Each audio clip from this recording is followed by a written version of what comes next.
Good morning friends. मैं हार्दिक शर्मा आपका स्वागत करता हूं हमारे आज के प्रेजेंटेशन में। दोस्तों, आज हम लोग कवर करेंगे 12 तारीख का सारा इम्पोर्टेंट करंट अफेयर्स।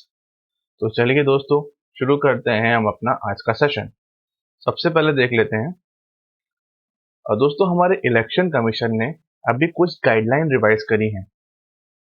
हम दोस्तों, इंडिया में आप जानते हैं होता ऐसा है कि जो बहुत से कैंडिडेट जो होते हैं, जो इलेक्शन लड़ते हैं, वो क्रिमिनल बैकग्राउंड से होते हैं और अमूमन लोगों को इनके बारे में पता नहीं होता। तो इससे से रिलेटेड जो है इलेक्शन कमीशन ने अभी कुछ गाइडलाइन निकाली है, उसको हम एक बार देख लेते हैं। अब दोस्तों, ये जरूरी कर दिया इलेक्शन कमीशन ने कि जो कैंडिडेट्स हैं और जो पॉलिटिकल पार्टीज हैं, उन्हें इन ऐसे कैंडिडेट्स की जिनका क्रिमिनल बैकग्राउंड है, उसे न्यूज़पेपर में और टेलीविजन में पब्लिश करना होगा। और इसमें अपन देखें तो 2 या 3 बार जो है इसे पब्लिश करना होगा। आई थिंक 4 बार करना होगा इसे पब्लिश। ठीक है। पहला पब्लिश जो है उन्हें बताना होगा कि फर्स्ट पब्लिश जो उन्हें करना पड़ेगा, ये विड्रॉल से 4 दिन पहले उन्हें ये पब्लिश करना पड़ेगा, अपनी जानकारी, क्रिमिनल बैकग्राउंड की जानकारी। जो सेकंड पब्लिश करनी होगी उन्हें 5 से 8 दिन जो होंगे लास्ट डे ऑफ विड्रॉल, मतलब 5 से 8 दिन लास्ट डे ऑफ विड्रॉल जो रहेगा उस पे करना होगा। और जो तीसरा पब्लिशमेंट है वो 9 दिन पहले करना होगा, जो कि कुछ ही दिन, जो डेट ऑफ पोल होती है, जो पोल कर डालने की, उससे 9 दिन पहले जो है ये चीज करना पड़ेगी। तो ऐसे 3 बार जो उन्हें अपनी डिटेल जो है न्यूज टेलीविजन में और पर न्यूज पेपर में जो है उन्हें पब्लिश करनी होगी कि भाई हमारा बैकग्राउंड है, क्रिमिनल बैकग्राउंड है। तो ये बहुत अच्छी पहल है हमारे इलेक्शन कमीशन की। इसके दोस्तों लोगों को एक्चुअली पता चल पाएगा कि हम जिसको वोट दे रहे हैं उनका क्रिमिनल बैकग्राउंड है या नहीं। इससे अच्छे कैंडिडेट को चुनने में मदद मिलेगी। तो अगर 3 बार न्यूज पब्लिश होती है इनके बारे में, तो जाहिर है कि कोई एक बार तो पब्लिक जो है इसके बारे में पढ़ेगी ही, पेपर में या टेलीविजन में देखेगी ही। चलिए आगे देखते हैं। माय एनईपी कैंपेन जो है वो कर्नाटक में लॉन्च हुआ है। एनईपी यानी नेशनल एजुकेशन पॉलिसी। इस पे कैंपेन लॉन्च करा गया है कर्नाटक में। आगे देखते हैं। दोस्तों, 11 सितंबर को नेशनल फॉरेस्ट मैरियट्स डे था और ये नेहरू जूलॉजिकल पार्क है हैदराबाद में, वहां जो है इसे मनाया गया। नेशनल फॉरेस्ट मैरियट्स डे जो है, यानी फॉरेस्ट शहीद दिवस जो है, वो 11 सितंबर को हर साल मनाया जाता है। और ये उन लोगों के सेक्रीफाइस को याद रखते हैं जिन्होंने अपनी जान फॉरेस्ट को प्रोटेक्ट करने में, वाइल्ड लाइफ को प्रोटेक्ट करने में गंवाई है। तो उनके सेक्रीफाइस को याद करने के लिए, ऐसे लोगों को याद करने के लिए, ऐसे फॉरेस्ट ऑफिसर को याद करने के लिए नेशनल फॉरेस्ट मैरियट डे जो है वो मनाया जाता है हर साल 11 सितंबर को। आगे देखते हैं। दोस्तों, उड़ीसा गवर्नमेंट ने एक गरीबा नाम की वेलफेयर स्कीम जो है वो शुरू करी है, और ये स्कीम जो है वो सैनिटाइजेशन वर्कर की है। इस स्कीम के अंदर 20,000 कोर सैनिटेशन वर्कर्स जो है आने वाले हैं, और कुल मिला के 1 लाख लोग जो हैं वो इसके बेनिफिट करेंगे। इसके लिए अभी 50 करोड़ रुपए का डेडिकेटेड फंड जो है वो भी बनाया गया है। हमें सिर्फ इतना याद रखना है कि गरिमा स्कीम जो है वो उड़ीसा गवर्नमेंट ने लॉन्च करी है सैनिटाइजेशन वर्कर्स के लिए। नेक्स्ट देखते हैं। Ministry of commerce and industry ने सेकेंड एडिशन रैंकिंग निकाली है of the states on support to startup ecosystem.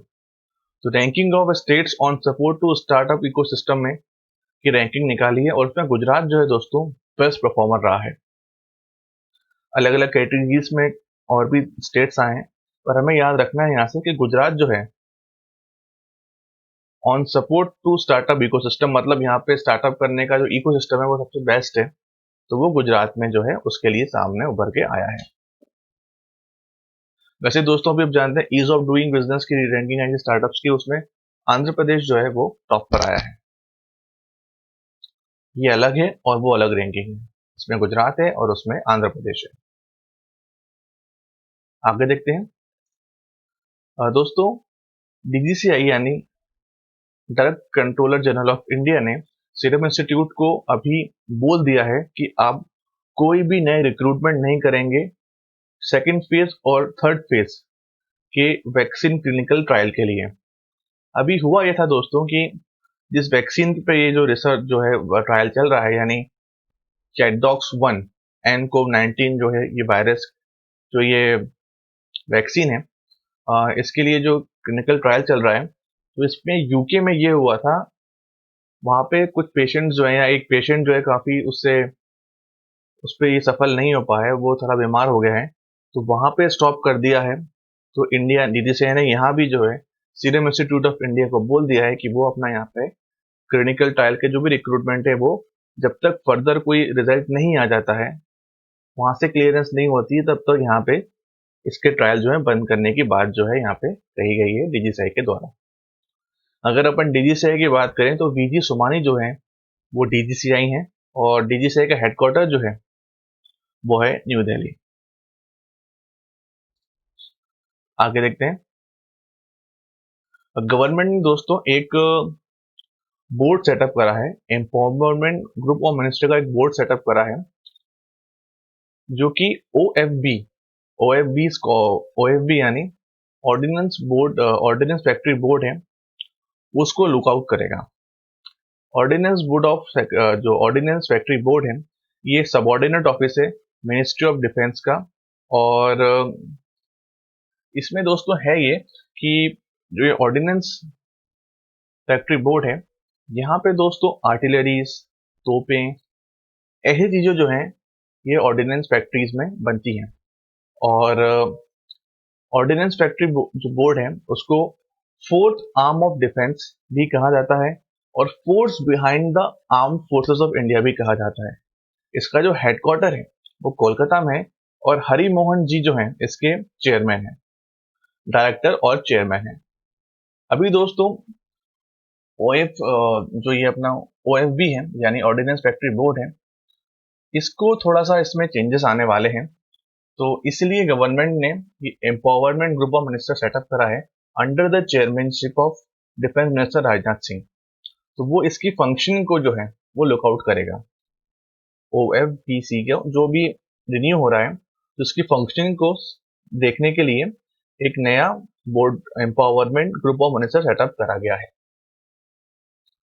Okay, चलिए आगे देखते हैं। जम्मू एंड कश्मीर के लेफ्टिनेंट गवर्नर जो हैं अभी अपॉइंट हुए हैं मनोज सिन्हा जी, उन्होंने एक पब्लिक ग्रीवियंस रिड्रेसल सिस्टम जो है वो लॉन्च करा है जम्मू एंड कश्मीर के लिए, और उसका नाम रखा गया है जेके आईग्राम्स। जेके आईग्राम्स यानी Jammu Kashmir integrated grievance redress and monitoring system. जितनी पब्लिक ग्रीवियंसेस आती हैं, जो पब्लिक की शिकायत होती हैं, उसको मॉनिटर करने के लिए और उस पर वर्क करने के लिए एक पूरा सिस्टम है, जो कि अभी जम्मू एंड कश्मीर में लॉन्च करा गया है। और इसको पायलट प्रोजेक्ट की तरह लॉन्च करा गया है श्रीनगर, जम्मू और रियासी एक जगह है वहां पे। और जम्मू एंड कश्मीर देश की पहली यूनियन टेरिटरी बन गई है, जो कि सेंटर के सीपी ग्राम यानी central public grievance redress and monitoring system से लिंक हो गई है। इस सिस्टम का काम अगर मैं कंक्लूड करूं यहाँ पे, तो इस सिस्टम का काम है जो पब्लिक की ग्रीवियंसेस होते हैं, जो पब्लिक की शिकायतें होती हैं, उसको डील करने का ये एक मॉनिटरिंग सिस्टम है। तो जेके आईग्राम से वहां पे ये शुरू करा गया है पायलट प्रोजेक्ट के तौर पे, और इसको लिंक कर दिया गया है सेंटर के सीपी ग्राम से। ओके, बस इतना हमें याद रखना है। आगे चलते हैं। आंध्र प्रदेश के सीएम जो हैं वाई जगनमोहन रेड्डी जी, उन्होंने वाईएसआर आसरा नाम से एक आप कह सकते हैं कि स्कीम शुरू करी है, जो कि वुमेन जो इकोनॉमिकली और सोशली जो वुमेन है, उनको इकोनॉमिकली सोशली जो बैकवर्ड वुमेन्स हैं, उन्हें एम्पावर करने के लिए ये स्कीम शुरू करी गई है। और ऐसी वुमेन है, ऐसी ऐसी महिलाएं जो कि सेल्फ हेल्प ग्रुप यानी SHG से जुड़ी हुई हैं, उन्हें ये सहायता दी जा रही है, और वो इस स्कीम के अंदर आती हैं। तकरीबन 8.7 लाख जो है वुमेन है, जो कि सेल्फ हेल्प ग्रुप के अंडर काम करती हैं, और उन्हीं के लिए ये स्कीम शुरू करी गई है, जिसका नाम YSR आसरा रखा गया है। आगे देखते हैं। सोशल एक्टिविस्ट दोस्तों स्वामी अग्निवेश जी, उनका निधन हो गया 80 साल की उम्र में। उनका निधन हो गया दोस्तों। मैंने इन्हें पहली बार स्वामी अग्निवेश जी को अन्ना आंदोलन में देखा था, जब ये अन्ना जी ने आंदोलन करा था 2012 में, तब उनके साथ थे ये स्वामी अग्निवेश जी। 80 साल के हो गए दोस्तों, और फिर एज रिलेटेड इशू की वजह से इनकी डेथ हो गई है। आगे देखते हैं। साउथ अफ्रीका के दोस्त, सॉरी माफ कीजिएगा, साउथ इंडिया की पहली किसान रेल जो है वो वेजिटेबल्स और फ्रूट लेके दिल्ली से, मतलब आंध्र प्रदेश से दिल्ली पहुंच रही है। तो ये आंध्र प्रदेश के अनंतपुर से शुरू हुई थी, और आदर्श नगर रेलवे स्टेशन जो है वो पहुंच चुकी है। इस ट्रेन में 332 टन के वेजिटेबल्स और फ्रूट जो है वो रखे गए हैं। दोस्तों आपको बताना है, एक क्वेश्चन पूछूंगा मैं आपसे यहाँ से, कि इंडिया की पहली किसान रेल कहाँ से कहाँ गई थी। ठीक है, आपको ये बताना है कि इंडिया की पहली किसान रेल अभी हाल ही में कुछ ही दिनों पहले जो है वो ट्रैवल करी है। तो आपको बताना है कि कहाँ से कहाँ जो है वो ट्रैवल करी थी। आगे देखते हैं। राजनाथ सिंह जी ने, जो हमारे डिफेंस मिनिस्टर हैं, उन्होंने एरो इंडिया 2021 का शेड्यूल जो है वो लॉन्च करा है। एरो इंडिया जो है दोस्तों एक एयर शो है, एक एयर शो और एविएशन एग्जीबिशन है, जो कि बेंगलोर के यलंका एयरफोर्स स्टेशन पे होती है। इसे डिफेंस एग्जीबिशन ऑर्गेनाइजेशन, जो कि मिनिस्ट्री ऑफ डिफेंस के अंडर आता है, वो इसे ऑर्गेनाइज करता है। तो ये 2021 में फरवरी 3 से 7 के बीच में होने वाली है। और एरो एरो इंडिया 2019 को भी जो है इंडिया ने होस्ट करा था, और उसका 12th एडिशन था। अभी जो होने वाला 13th एडिशन है, और वो भी एयरफोर्स स्टेशन यलंका में ही हुआ था, और वो 20 से 24 फरवरी के बीच में 2019 में हुआ था। अभी जो होने वाला है 2021 में वो 13th एडिशन होगा। चलिए आगे देखते हैं। त्रिपुरा में दोस्तों वहां का पहला स्पेशल इकोनॉमिक जोन SEZ जो है वो इनॉग्रेट हुआ है, उसकी नींव रख दी गई है। और सैब्रू में एक जगह है साउथ त्रिपुरा में, वहां पे ये अभी एस्टेब्लिश हुआ है, उसकी फाउंडेशन स्टोन जो है रखा गया है। वहां के चीफ मिनिस्टर जो हैं बिप्लब कुमार देव जी, उन्होंने ये फाउंडेशन स्टोन रखा है वहां पे। और अगर अपन स्पेशल इकोनॉमिक जोन्स की बात करें तो इससे वो ये ऐसे जोन्स होते हैं दोस्तों, जहाँ पे बिजनेस करने के लिए काफी रियायतें मिलती हैं, काफी आसानी से वहाँ बिजनेस किया जा सकता है। इसलिए स्पेशल इकोनॉमिक जोन जो है कंट्री में बनाए जाते हैं। तो ये त्रिपुरा का पहला स्पेशल इकोनॉमिक जोन जो है सेटअप हुआ है। आगे देखते हैं।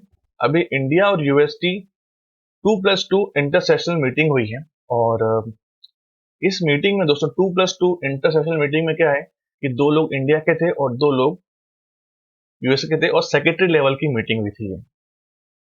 तो ये मीटिंग हुई थी, और इसमें बहुत सारी बातें हुई, पर जो इसमें इंपॉर्टेंट बात है कि जो डिस्कशन हुआ है यहाँ पे, कि किस तरह से यूनाइटेड स्टेट्स, इंडिया, ऑस्ट्रेलिया और जापान जो है मिलके एक इंटीग्रेटेड स्टेप लें, जो ये चाइना का जो प्रभाव बढ़ रहा है पैसिफिक ओशन में, एशियन पैसिफिक ओशन में, उसको काउंटर करने के लिए जो है ये 4 स्टेट्स मिलके, 4 कंट्रियां मिलके, यानी यूनाइटेड स्टेट्स, इंडिया, ऑस्ट्रेलिया और जापान मिलके कुछ करें।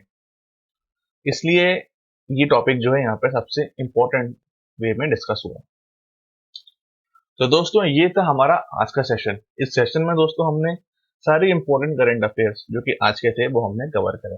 आई होप आपको ये हमारा सेशन अच्छा लगा होगा। अगर दोस्तों आपको ये हमारा सेशन अच्छा लगा है तो चैनल को लाइक करिए, सब्सक्राइब करिए, और दोस्तों के साथ शेयर जरूर करिए।